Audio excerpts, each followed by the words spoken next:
Welcome to Chapter 11. And in Chapter 11, we're going to step back a little bit from the mechanics of the software and talk a little bit about some sort of bookkeeping, housekeeping issues, as I guess I would call them. Um, and so we're going to talk a little bit about GAAP accounting and how to access or how to use classes in transactions and reports. We're also going to work with some documents as well, and then create a statement of cash flows. So hopefully you remember from your prior accounting courses that there is a concept called GAAP. GAAP stands for Generally Accepted Accounting Principles. And basically, GAAP presents us with a series of principles, standards, rules that basically tell us how financial statements are to be presented and how transactions are to be recorded. And it makes sure that the accounting information is presented in an accurate and valid and reliable manner and can be relied on by both internal and external users. And so there are, in terms of an accounting cycle, there are steps in an accounting cycle. And the beginning of the accounting cycle begins with analysis of a source document. Now, what is a source document? A source document can be anything from an invoice that gets sent to us for payment to a packing slip that arrives with something that we've ordered, and now that's verification that we're okay to pay for it. Could be a purchase order, any sort of document that begins the step in a transaction process, we would consider a source document. And QuickBooks allows us to attach the source documents to the various transactions. And it helps with, not only being paperless, but really having quick access to be able to go back and see the underlying information, to be able to pull up a check and look at the invoice that went with that check. If there's any question about it, nobody's got to go rummaging through a filing cabinet. It's all right there. So I'm going to hop out of these slides and go over to the live version, and we'll talk about some documents. Like with many things, there is a document center, but that's not generally where I go to access things, but we'll start there just so you can see what that's about. So we go to Documents, Doc Center, and I just happened to scan this in to show you, and I used my phone, not my scanner, so it's not the most sophisticated of a transaction. But within this document scanner, and I didn't bother to really name it anything fancy, but it tells us which document this is attached to.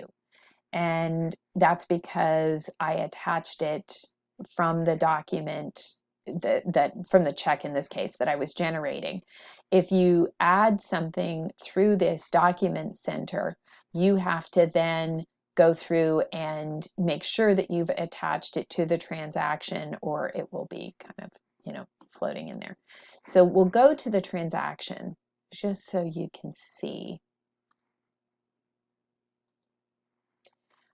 And I believe it was, 515 was the check that I did. So if we go into the edit transaction, you will notice here, and you may not have even seen this before, this little paper clip, and there's a little one here that shows that there is one file attached to this. Now, if I were the bookkeeper or somebody that's paying these bills, I would, again, attach the copy of the invoice or whatever it is. But in this case, I just have this document, and we can open it, and all it says is hello. But I just did this to basically illustrate that if, how you scan something in, and then it gets attached to the document. We could certainly get more things from here. We could either get them from the document center itself and grab stuff, but I don't have anything unassigned in there. We could, if we had a scanner installed, which I don't, we could pull them directly from the scanner, or we could scan them in and then just grab them off the hard drive and attach them to this particular check in this case. If you've got documents in Outlook, you can also, or your desktop or folders, you can drag and drop as opposed to going to hunt and search for them. But this is a really concise way of making sure that there are paper trails that are easily accessible that support what's happening. So if an auditor comes in later and has any sort of a question about an underlying source document related to the transaction, boom, they just click on the attached file and there is the document. And so it makes it very handy to go in and find that. So now that we've looked at what to do with the source documents, we go back to this step in the accounting cycle, which is to analyze the source document. What is this? What kind of accounts or transactions is this source document going to trigger for us? And just as often happens with your book, we have taken a wild left turn to now talk about working with classes. And classes is a way that you can further, I guess, refine the tracking and the reports that you print. You have to enable your QuickBooks installation to do classes, otherwise the default is that it won't. And so I will hop over in a minute and show you how to set it up to work with classes. And then once you've done that, all of your income and expense transactions need to be associated with a class.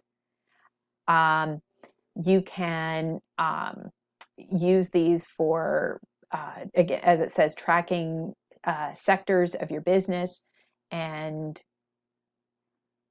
again, as I said, you would set it up so that all of your reports are everything, all of your accounts are set up to work with classes, including a catch-all class. If you don't, your class reports are going to get skewed. And I'll show you how to do class reports versus unclassified reports.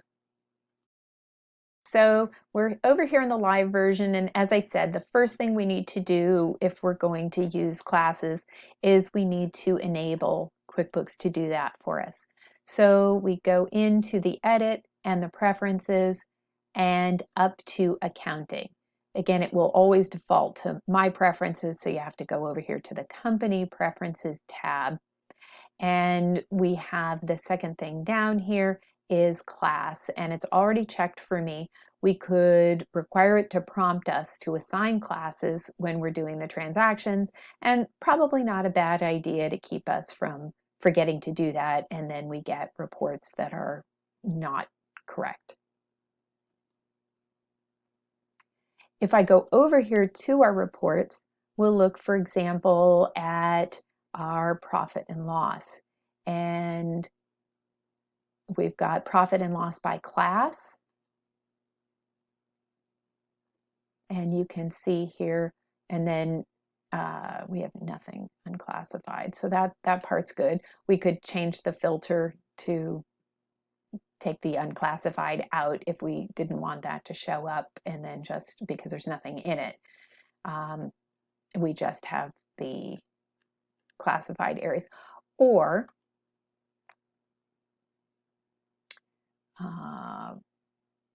profit and loss unclassified. And let's see. And I had to stop and think for a second. Why did this report produce nothing? Well, the answer is because all of the transactions are classified. If we think back a second ago to the unclassified column that had nothing in it, if there were numbers in that unclassified column, they would just be the only thing that would show up here in this report. But because everything's been classified, this report has nothing in it.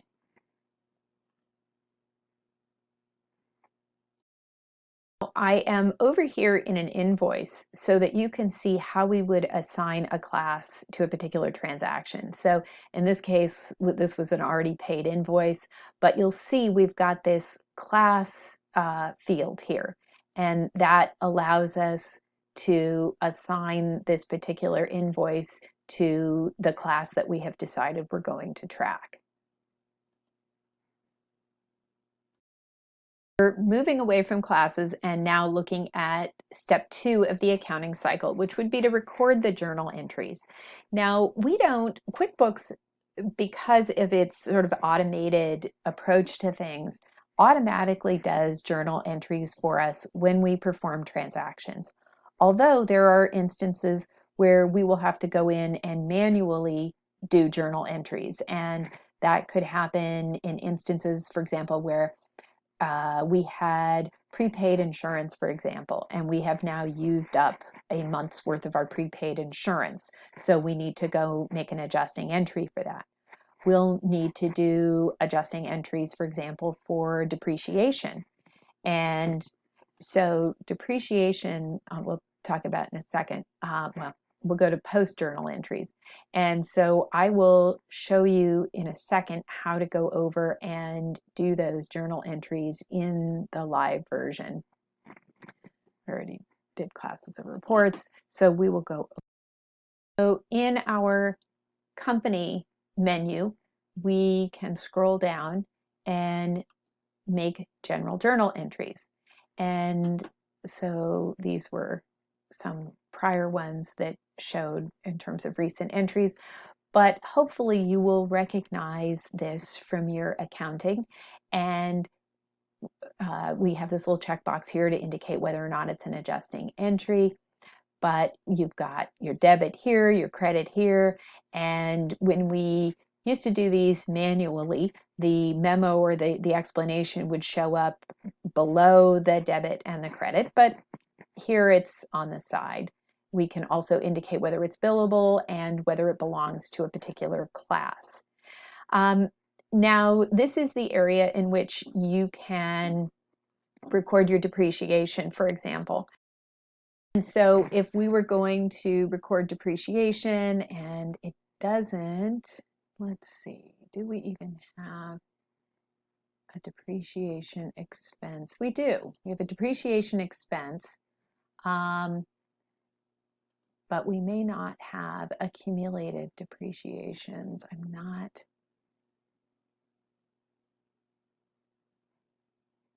They should be up with the assets, but I'm not seeing any accumulated depreciation accounts. And we would want to set those up at the outset. But if we were going to depreciate our building and improvements, we wouldn't depreciate it, the account itself. We would go up to add new, and so this is going to be fixed asset, and then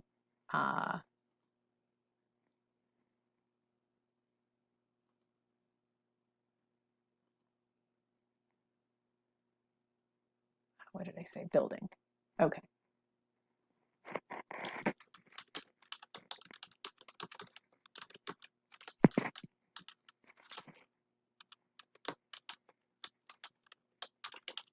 Oh, ran out of room. And the reality is I probably should have started it with building and then accumulated depreciation so that it would show up alphabetically by B rather than A. So this, again, we would make our debit. And if we are using a straight line method of depreciation, then basically the amount that we're depreciating, this is going to be a transaction in the same amount every month for the useful life of the asset. So we can save ourselves some time. Let's just say, for example, we had a $300 depreciation expense and accumulated depreciation. Buildings, 300.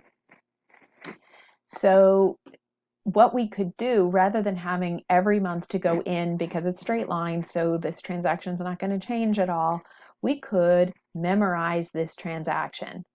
And then basically, we don't have to remember it every month. We can go in and memorize it. We can create it as a scheduled transaction. And so every month on, the first of the month or every year, however we want to do that, we could schedule it to make our depreciation adjustment because the dollar amounts won't change. And so it's kind of an automated way of doing it. And it would be something you would want to set up when you first acquire the asset so that you have all your accounts named correctly and you've made sure that you know what your depreciation amount is going to be, your useful life, and all of those things, so that you don't have somebody doing this on the fly and inadvertently mess up one of those things, which I'm likely to do by doing it on the fly. Okay, so we go in and we manually make any particular journal entries that might be required. Again, if we had prepaid insurance or we're doing depreciation, if we're doing any sort of accelerated depreciation, the depreciation figure is going to change every time we make that entry. So we're going to need to do that by hand every month because the numbers will change. That can't be a memorized transaction. Showed you how to run class reports. I'm not sure again why we sort of took a left turn off of, oops. And the last thing we'll talk about is statement of cash flows. So we've looked at, printing an income statement, which is also known in QuickBooks as a profit and loss, the balance sheet, statement of owner's equity, and now we are at the statement of cash flows. And what causes the statement of cash flows to differ from the income statement, hopefully you'll remember, is that the statement of cash flow only addresses transactions that actually had money moved with the transaction. So things like depreciation, that's not going to be a cash transaction. As a result of making that adjustment, no money got moved. If we purchase something or somebody purchases something from us and we're not paid for that at the time, that goes into our accounts receivable. There's no cash associated with that. And so it filters out all of the non-cash transactions.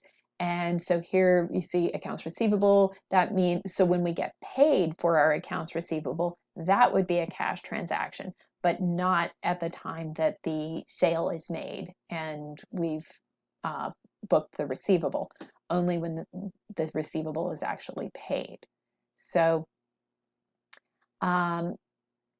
we will use our cash flow as an additional report, and frankly, probably the most important report, because we can have sales coming out our ears, but if all our sales are on account and no money is coming in along with those sales, our income could look fantastic. It could look like we're making, we're killing it. We're making tons of money, but then we can't pay the rent next month because all of those sales were on accounts and the customers haven't paid us yet. So often investors and bankers, lenders, and managers certainly should be watching cash flows and the cash flow forecast to make sure that there's going to be not only just good sales and good revenue, but money that flows in with that revenue. And so I'm going to basically hop off here, go over to the live version, and statement of cash flows. Again, it's nothing mind-bending in terms of the use of the software to do this. It's really the true talent with the statement of cash flows is making sure that you know how to use it. So we've got here a statement of cash flows and then a cash flow forecast.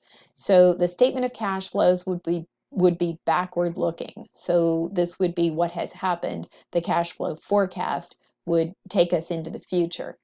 And so this is our statement of cash flows. It starts with our net income, and then it makes adjustments. And this is if I remember correctly, the indirect method. There are two ways to prepare a statement of cash flows, direct and indirect. And if memory serves me correctly, this is the indirect method for the statement of cash flows. We'll go back and we will look at the cash flow forecast. And so now we can look potentially at going forward, what we might have coming in, and we will project the balances based on that. So there's nothing indicated for those, so we don't have anything. But this allows us to, again, project our cash flow balance if we were to make sure that we filled out all of this stuff correctly week by week to know how much cash we've got. And if it dips too low, we should have a minimum amount of cash that's set.